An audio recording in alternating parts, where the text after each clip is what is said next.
तो hello guys, मेरा नाम है प्रिंस और आप देख रहे हैं एनिमे समीक्षा। चलिए वीडियो को स्टार्ट करते हैं। तो एपिसोड की स्टार्ट में हम देखते हैं कि हमारा मेन कैरेक्टर अपनी स्वॉर्ड प्रैक्टिस कर रहा होता है और उसके डैड उसको देख रहे होते हैं। फिर हम देखते हैं कि एमसी के डैड काफी परेशान होते हैं और उससे ग्रैंड किड्स की जिद करते हैं। तो वो कहता है कि मुझे तो लगा था कि आप मेरी स्वॉर्डमैनशिप देख रहे हो। तो वो कहते हैं कि तुम्हारी स्वॉर्ड्समैनशिप बिल्कुल ठीक है।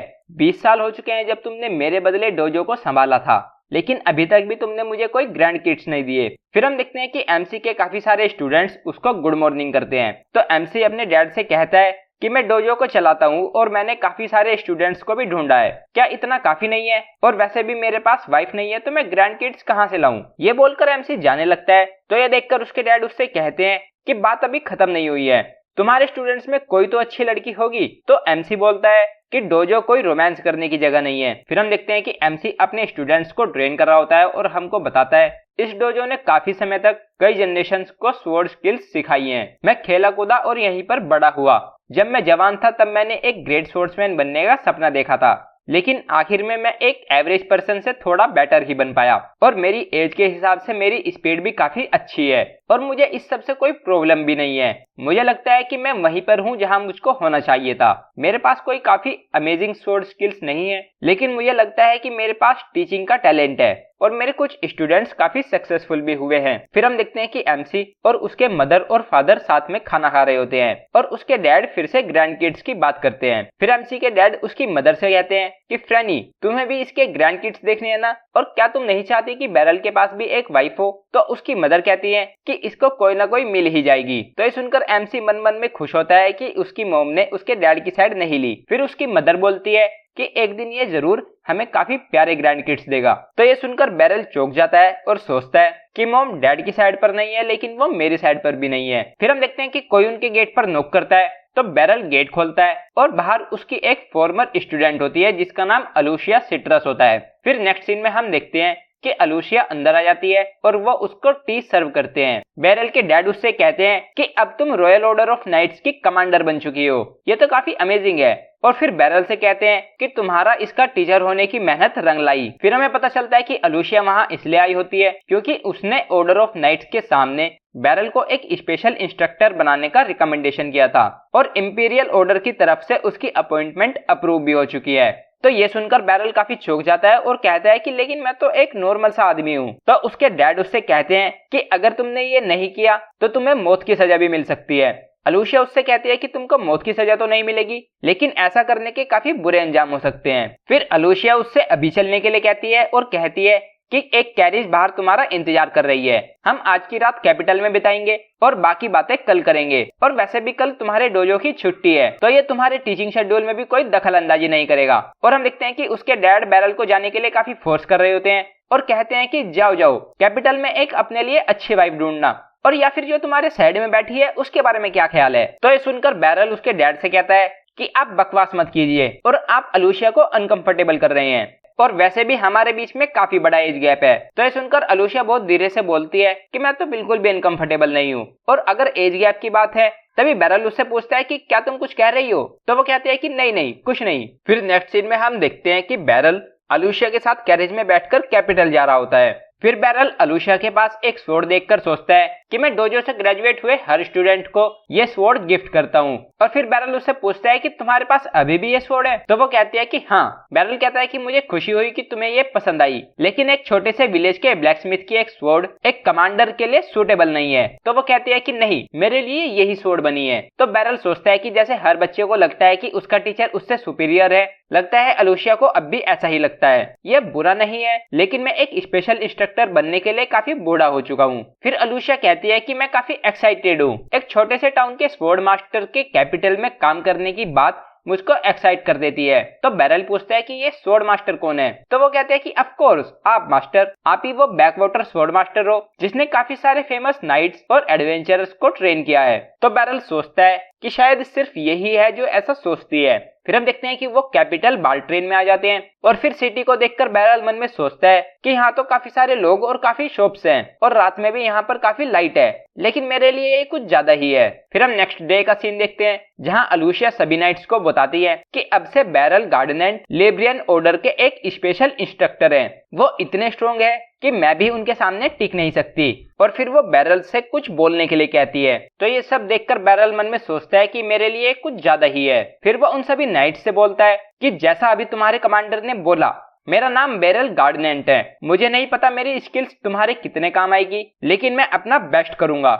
ये बोलकर उसकी स्पीच कंप्लीट हो जाती है और फिर नेक्स्ट सीन में अलूशिया उससे कहती है कि काफी वंडरफुल स्पीच थी। फिर वो उससे कहती है कि जो डॉक्यूमेंट मैंने आपको दिया है उसके हिसाब से आपको एक महीने में सिर्फ 3 से 4 बार ही यहाँ पर आना होगा, और ये आपके डोजो की ड्यूटीज में भी इंटरफेयर नहीं करेगा। फिर हम देखते हैं कि वहाँ पर बैरल की एक और स्टूडेंट आ जाती है और उसका नाम कोरोनी होता है। और बैरल मन में सोचता है कि उसने डोजो में 2 साल तक ट्रेनिंग की थी, उसने एक नाइट बनने के लिए पूरी मेहनत से ट्रेनिंग की थी। और फिर वो उससे कहता है कि मुझे खुशी है कि तुम्हारा सपना सच हो गया, और वो काफी खुश होती है कि वो फिर से बैरल के अंडर ट्रेनिंग करेगी। फिर हम देखते हैं कि रात हो जाती है और बैरल वापिस अपने घर जा रहा होता है और जाते जाते सोचता है कि मुझे विश्वास नहीं हो रहा कि मेरे 2 स्टूडेंट्स रॉयल नाइट बन गए। फिर हम देखते हैं कि बैरल घर के अंदर आता है और हम देखते हैं कि वहाँ पर उसका फॉर्मर स्टूडेंट रैंड्रिड और उसकी फैमिली बैरल का इंतजार कर रही होती है। फिर बैरल के डैड उससे कहते हैं कि जैसा तुम देख ही रहे हो, हमें यहाँ तुम्हारी जरूरत नहीं है। तो ये सुनकर बैरल काफी सैड हो जाता है। फिर उसके डैड उससे कहते हैं कि बाल्ट्रेन में सेटल हो जाओ और अपनी जॉब पर फोकस करो और अपने लिए वाइफ ढूंढे बिना वापस मत आना। और फिर हमें पता चलता है कि बाप बनने की वजह से प्लेटिनम रैंक पर होने के बाद भी रैंड्रिड एडवेंचरिंग से रिटायर होना चाहता है और वो विलेज में सेटल होने की सोच रहा है। रैंड्रिड बैरल से कहता है कि आपकी ट्रेनिंग की ही वजह से मैं इतना दूर आ पाया। तो बैरल उससे कहता है कि 10 साल हो चुके हैं जब मैंने तुमको सिखाया था, तुम यहाँ तक अपनी मेहनत से पहुंचे हो। फिर बैरल के डैड कहते हैं कि हम कितने लकी हैं, रैंड्रिड हमारा ट्रेनिंग स्टाइल जानता है, तो अगर वो डोजो का मास्टर बन जाए तो तुम अपनी जॉब पर फोकस कर सकते हो। और तभी रैंड्रिड भी बोलता है कि इस काम में मैं अपना बेस्ट करूंगा। तो ये सुनकर बैरल काफी हैरान हो जाता है और मन में सोचता है कि इस बूढ़े आदमी ने रैंड्रिड से पहले ही बात करके रखी थी। और तभी उसके डैड उससे कहते हैं कि तुम आज के लिए इस घर में रुक सकते हो। तो बैरल चिल्लाकर उनसे कहता है कि लेकिन ये तो मेरा घर है। फिर हम नेक्स्ट डे का सीन देखते हैं और बैरल कैपिटल में होता है और वो ये सब अलूशिया को बता देता है। तो ये सुनकर अलूशिया बोलती है कि ये तो काफी अच्छी बात, मेरा मतलब काफी बुरी बात है। फिर हमें पता चलता है कि बैरल वहाँ पर अपने रहने के लिए जगह ढूंढ रहा होता है और वो अलूशिया से कहता है कि मैं कैपिटल को ज्यादा जानता नहीं, तो तुम इसमें मेरी काफी बड़ी हेल्प होगी। अलूशिया उससे कहती है कि आप मेरे घर पर क्यों नहीं रुक जाते। तो बैरल बोलता है कि नहीं नहीं, मैं ऐसा नहीं कर सकता। तो ये सुनकर अलूशिया सैड हो जाती है। फिर अलूशिया बैरल से कहती है कि क्यों ना हम पहले कुछ खा ले। तो बैरल बोलता है कि तुम सही कह रही हो, वैसे भी ये लंच टाइम है। तभी वो उनके पीछे से एक आवाज सुनते हैं कि कमांडर ऑफ ऑर्डर एक आदमी के साथ टाउन में घूम रही है, कितनी बेकार बात है। तो ये सुनकर बैरल मन में सोचता है कि लगता है कि मेरी वजह से प्रॉब्लम हो गई है, कमांडर का मेरे जैसे एक बूढ़े आदमी के साथ घूमना उसको बुरा दिखाता है। फिर अलूशिया पीछे मुड़कर कहती है कि लिसांड्रा तुम चुप हो जाओ, मैं अपनी ड्यूटीज ठीक तरह से कर रही हूँ। फिर अलूशिया वहाँ से जाने लगती है तो लिसांड्रा उसके पीछे से बोलती है कि तुम हमारी बातें बीच में छोड़कर जा रही हो, तुम कितनी रूड हो। तो लिसांड्रा कहती है कि मेरे पास तुमसे कहने के लिए कुछ नहीं है। फिर लिसांड्रा बैरल को देखते हुए अलूशिया से कहती है कि तुम एक रैंडम आदमी को मास्टर कैसे बोल सकती हो। और बैरल उसके गले में एक प्लेट को देखकर कहता है कि ये तो एक ब्लैक रैंक एडवेंचरर है, मैं आज से पहले किसी ब्लैक रैंक वाले से नहीं मिला। फिर हमें पता चलता है कि लिसांड्रा भी बैरल की एक फॉर्मर स्टूडेंट होती है जिसे उसने 20 साल पहले स्वॉर्ड चलाना सिखाया था। बैरल को कुछ याद नहीं आ रहा होता तो लिसांड्रा उससे कहती है कि क्या आपको याद नहीं आ रहा, जब मैं छोटी थी तब आपने मुझको स्वॉर्ड्समैनशिप सिखाई थी। और फिर हम देखते हैं कि बैरल को याद आ जाता है कि वो उसकी एक फॉर्मर स्टूडेंट है। लिसांड्रा उससे कहती है कि मैं आपको अपनी सक्सेस के बारे में काफी टाइम से बताना चाहती थी, लेकिन मुझे कभी चांस नहीं मिला, मुझे माफ कर दीजिए। तो बैरल कहता है कि मैं तुम्हारी सक्सेस देखकर काफी खुश हूँ। फिर लिसांड्रा बैरल से पूछती है लेकिन आप सिट्रस जैसी के साथ क्यों हो। तो अलूशिया चिल्लाकर उसको सब कुछ बताती है और कहती है कि अब वो बाल्ट्रेन में रहने वाले हैं तो हम उनके लिए रहने की जगह देख रहे हैं। तो लिसांड्रा भी चिल्लाते हुए उससे कहती है कि बाकी सब तो मैं समझ गई, लेकिन अगर तुम्हें रहने की जगह ढूंढनी थी तो तुम मेरे पास क्यों नहीं आई। मैं दूर जगह से आने वाले एडवेंचर्स के लिए इन ढूंढने का काम करती हूँ। फिर हम देखते हैं कि लिसांड्रा बैरल के लिए एक रहने की जगह ढूंढ लेती है और वो वहाँ पर आ जाते हैं। फिर हम नेक्स्ट डे का सीन देखते हैं और हम 2 नाइट्स को आपस में लड़ते हुए देखते हैं, जिसमें एक नाइट अपनी स्पेशल स्किल का यूज करके दूसरे नाइट को हरा देता है। फिर अलूशिया वहाँ उन सभी नाइट्स से कहती है कि शेड्यूल में थोड़ा चेंज है, मास्टर गार्डनेंट आज से तुम्हें इंस्ट्रक्ट करेंगे और अब तुम सभी ट्रेनिंग के लिए तैयार हो जाओ। तभी वो नाइट वहाँ आकर अलूशिया से कहता है कि 1 मिनट रुको, लिब्रियन ऑर्डर में इंस्ट्रक्टर बनने के लिए एक सर्टेन लेवल ऑफ स्ट्रेंथ की जरूरत पड़ती है। मैं देखना चाहूंगा कि लॉर्ड गार्डनेंट कितने स्ट्रॉन्ग है। गार्डनेंट अलूशिया से पूछता है कि ये कौन है, तो अलूशिया उसको बताती है कि ये हैनब्लिट्ज ड्राउट है और ये नाइट ऑर्डर का वाइस कमांडर है। ड्राउट बैरल से कहता है कि मैं आपकी बेइज्जती नहीं करना चाहता, मैं बस आपसे एक डुएल करना चाहता हूँ। फिर हम देखते हैं कि वो फाइट के लिए रेडी होने लगते हैं। ड्राउट बैरल से कहता है कि कमांडर कुछ ज्यादा ही अच्छी है, उनका अपने पुराने मास्टर को रिकॉग्निशन दिलवाना कोई बड़ी बात नहीं है, लेकिन कभी कभी अच्छाई गलतियां करवा देती है और उनको ठीक करना मेरा काम है। फिर बैरल मन में सोचता है कि मैं भले ही एक छोटे से टाउन का एक ओल्ड मैन हूँ, लेकिन मैं पूरी कोशिश करूंगा कि जब मैं हारूं तो मैं ज्यादा बुरी तरह से ना हारूं। और फिर सोचता है कि मैं नहीं चाहता कि मेरे हारने की वजह से अलूशिया सैड हो जाए, तो मैं अपनी पूरी कोशिश करूंगा। फिर हम देखते हैं कि उनके बीच में फाइट स्टार्ट हो जाती है और ड्राउट बैरल पर एक के बाद एक अटैक करता जाता है और बैरल उन सभी अटैक्स को ब्लॉक कर रहा होता है। उसको देखकर बैरल मन में सोचता है कि ये तो काफी अमेजिंग है, अगर इसका एक भी अटैक मुझे लग गया तो जरूर मेरी हड्डियां तक टूट जाएंगी। फिर हम देखते हैं कि सभी लोग बात कर रहे होते हैं कि ये बैटल वन साइडेड है और कुछ ही समय में ये खत्म हो जाएगा। फिर हम देखते हैं कि ड्राउट बैरल पर एक बड़ा अटैक करता है, लेकिन बैरल अपनी स्वॉर्ड का यूज करके उसकी फोर्स को डिफ्लेक्ट करके अपनी स्वॉर्ड से ड्राउट पर एक हल्का सा अटैक करता है और फिर उससे पूछता है कि क्या तुम ठीक हो। फिर हम देखते हैं कि फिर से उनके बीच में फाइट स्टार्ट हो जाती है और ड्राउट फिर से बैरल पर काफी खतरनाक अटैक करता रहता है और बैरल उन सभी अटैक्स को रोकता जाता है। बैरल सोचता है कि इसकी स्पीड मेरे से ज्यादा तेज है, लेकिन इसके सभी मूव्स प्रिडिक्टेबल है, और ये बोलकर वो उसके एक अटैक को पूरी तरह से ब्लॉक कर देता है। ये देखकर ड्राउट उस पर अपना सिग्नेचर मूव चलता है, जिसमें वो काफी तेज रोटेट करके अपने अपोनेंट पर अटैक करता है। फिर वो उस मूव को चलता है और वो देखता है कि बैरल तो वहां से गायब होकर उसके पीछे आ जाता है और फिर उसको हरा देता है। और ये सब देखकर हैनब्लिट्ज काफी ज्यादा चौंक जाता है, उसको समझ ही नहीं आ रहा होता कि बैरल ने ये सब कैसे किया।